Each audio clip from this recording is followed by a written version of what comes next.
आज की जयंती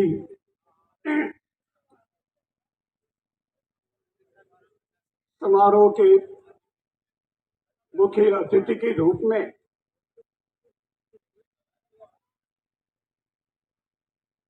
अयोध्या के सम्मानित सांसद माननीय श्री लल्लू सिंह जी सुनिश्चित हुए थे।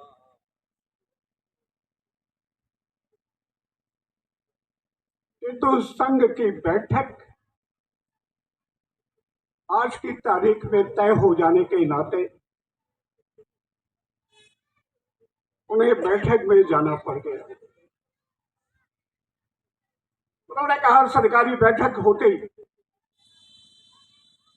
तो मैं छोड़ करके जयंती में आता। संघ की बैठक को मैं नकार नहीं पाऊंगा। इस नाते आज की तारीख में मंच पर विराजमान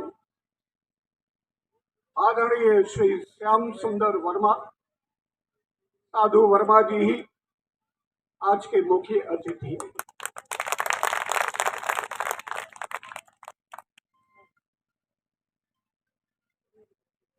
सरदार वल्लभ भाई पटेल की 148वीं जयंती समारोह के अवसर पर अध्यक्षता कर रहे मेरे मित्र जिला पंचायत के प्रथम उपाध्यक्ष शालीनता के प्रतीक उदारता और सहजता के उदाहरण के रूप में विराजमान श्री राम केवल वर्मा जी, अम्बेडकर नगर से चल करके आए जिला पंचायत अध्यक्ष के रूप में यशस्वी ओजस्वी तेजस्वी श्री श्याम सुंदर वर्मा माननीय अध्यक्ष जी,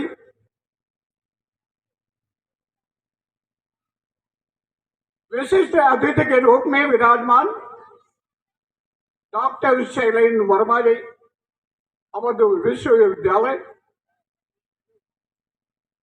कबीर मठ के महंत माननीय श्री उमाशंकर दास जी, मंचा सिंह माननीय श्रीमती पूनम वर्मा जी, समक्ष उपस्थित देवियों, सज्जनों, नौजवान बंधुओं, प्यारे बच्चों,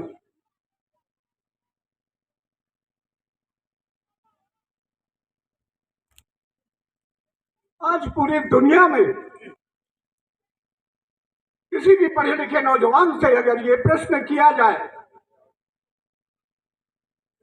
वो कौन सा व्यक्ति और व्यक्तित्व है जिनकी सबसे ऊंची प्रतिमा स्थापित हुई है, पंडित नेहरू ने एक छोटी सी पर्ची दे दी महात्मा गांधी को, मैं मंत्रिमंडल में शामिल नहीं होऊंगा। महात्मा गांधी ने सरदार पटेल को एक पर्ची दे दी। सरदार पटेल को समझते देर नहीं लगा और कार्यकारी अध्यक्ष के रूप में कार्यकारी प्रधानमंत्री के कुर्सी को सरदार पटेल ने लात मार करके छोड़ दिया। इस नाते लोग प्रश्न करते हैं ऐसा क्यों किया? क्योंकि 565 देशी रियासतें जो अंग्रेजों के द्वारा छोड़ी गई थी उसे संगठित करने का किसी के अंदर मादा था, दक्षता थी। सेना के बढ़ते हुए कदम को रोक दिया। वहीं से इस देश का दुर्भाग्य शुरू हो गया। वहीं से जम्मू कश्मीर के रूप में, पाकिस्तान के रूप में अलगाववाद, आतंकवाद, बिलगाववाद, युद्ध, चार युद्ध भारत को झेलना पड़ा। यह पंडित नेहरू की देन थी और यहीं पर नहीं रुके। उन्होंने सर्वमत मतदान के लिए यूएनओ में आकाशवाणी के द्वारा घोषणा भी कर दी और वो उसी कारण से आज तक जम्मू कश्मीर को लेकर के हम युद्धरत हैं। लड़ा करके जो धारा 370 परोक्ष रूप में प्रत्यक्ष रूप में जो भारत से जम्मू कश्मीर को अलग करती थी, उसे जाकर के इस भारत सरकार ने समाप्त किया। 35A समाप्त करके जम्मू कश्मीर को पूर्णतया भारत का अंग बनाने का एक अभूतपूर्व कार्य किया। मैं आखिरी एक बात कहना चाहता हूं।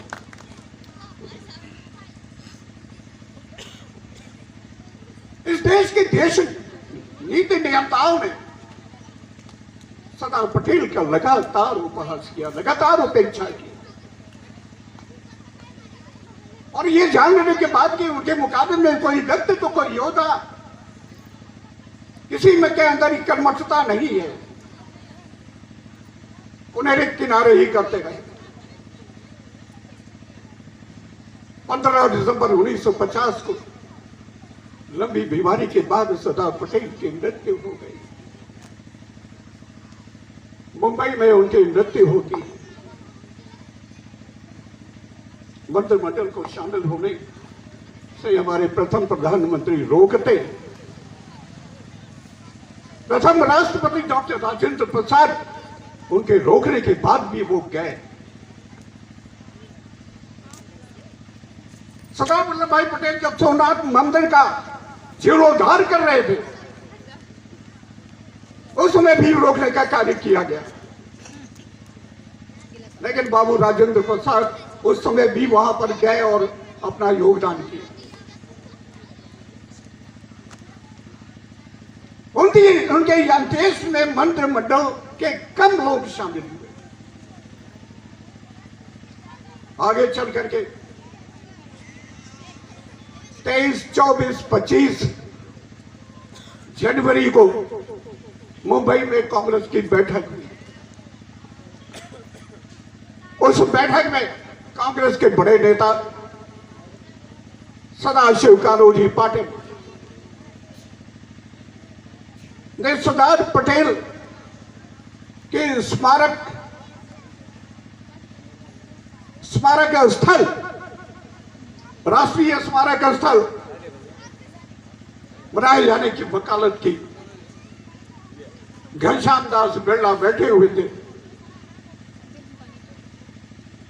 उन्होंने 50 लाख रुपया देने का तुरंत वादा किया और उपलब्ध भी करा दिया।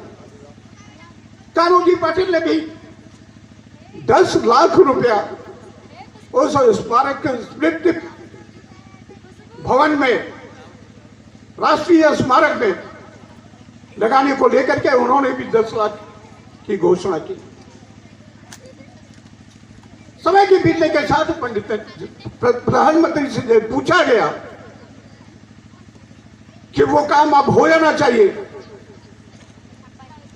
प्रधानमंत्री जी ने कहा किसानों के नेता हुआ करते थे, इस नाते वो धन गांव के विकास में लगना चाहिए, पंचायत घर बनने चाहिए, स्कूल बनने चाहिए, कृषि कार्य में लगने चाहिए, तो स्मारक नहीं बनने दिया। विजय चौक का प्रस्ताव आया, उसे भी नकार दिया गया। आगे चल करके पटेल जो पार्लियामेंट रोड है, आज की तारीख में उसका नाम बदल करके नेहरू पथ बना दिया गया है। वहीं पर जाकर के सरदार पटेल की प्रतिमा स्थापित हो पाई, जो पटेल चौक के नाम पे जाना जाता है। इस देश के आखिरी बादशाह बहादुर शाह जफर को अंग्रेजों ने यहां से गिरफ्तार करके बर्मा लेकर के चले गए थे, और बर्मा के रंगून में उनकी मृत्यु हो जाने के बाद उन्हें दफन किया गया। बहादुर शाह जफर को, जो हिंदुस्तान के बादशाह हुआ करते थे, 2 गज की जमीन नहीं मिल पाई। आखिर सरदार पटेल ने क्या गुनाह किया था जिनको दिल्ली में राष्ट्रीय स्मारक स्थापित होने को लेकर के आज तक 2 गज जमीन नहीं मिल पाई। 1990-91 में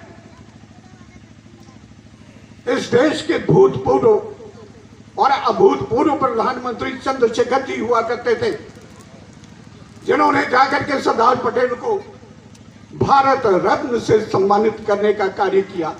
इस देश के किसानों के साथ, इस देश के लोगों के साथ एक अभूतपूर्व वरदान के रूप में एक कार्य करने का कार्य किया।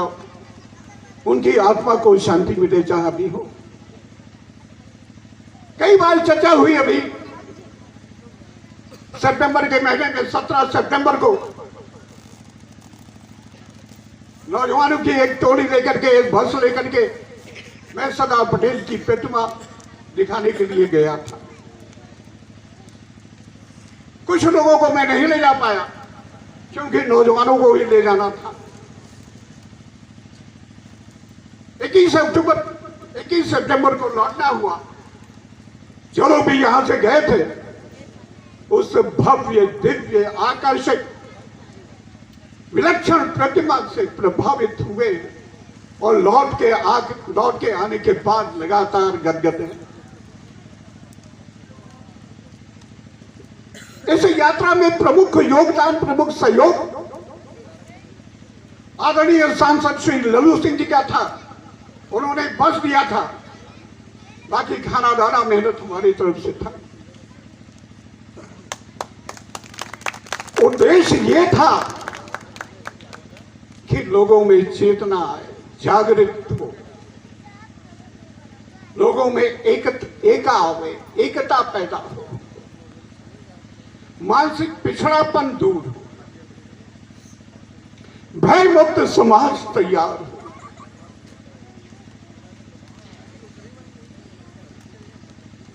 सरदार पटेल पूरे जीवन भर भय मुक्त रहे और अंतिम क्षणों में वो चाहते थे, उनकी अंतिम मंशा थी, यह देश भय मुक्त हो, समाज भय मुक्त हो। इसी के लिए सरदार पटेल जिए और इसी के लिए संसार को छोड़ा। भय मुक्त समाज तैयार करने को लेकर ही मैं अनवरत रूप से यत्नशील हूं और लगातार यत्न करता रहूंगा। मैं अपना कर्म करता रहूंगा। भय मुक्त समाज तैयार करने में अगर कामयाबी मिलती है तो यही सरदार वल्लभ भाई पटेल को सच्ची श्रद्धांजलि होगी। इन्हीं शब्दों के साथ मैं अपनी वाणी पर विराम देता हूं। जय भारत, जय भारतीय।